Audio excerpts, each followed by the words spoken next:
Hey guys, welcome to our channel, welcome to new blog. আজকের ব্লগটি একটি সাংস্কৃতিক মঞ্চ, একটি প্রোগ্রাম, যেখানে শ্রী শ্রী আটেশ্বরী পুজো উপলক্ষে একটি প্রোগ্রাম হয়েছিল।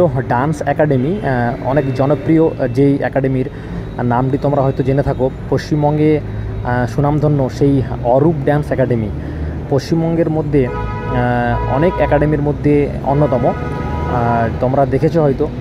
সেই ডান্স একাডেমি এসেছিলো আমাদের হলদিয়া সুতাহাটা অন্তর্গত ভিঙ্গা, আমার একটা বন্ধুর ক্লাব প্রোগ্রামে, যেটি গত 3 দিন আগে প্রোগ্রাম হয়েছিল। 27শে এপ্রিল আমি মঞ্চের প্রোগ্রামটা তুলে ধরবো। ব্লগটি কন্টিনিউ করো এবং যদি তোমরা দেখে থাকো অবশ্যই কমেন্ট করে জানাবে, আর আজকে ব্লগটি কন্টিনিউ করবে। আর এই প্রোগ্রাম কেমন লেগেছে বা কেমন লাগে তোমাদের সেটা অবশ্যই জানাবে। তো চলো ব্লগটি শেষ পর্যন্ত দেখতে থাকো।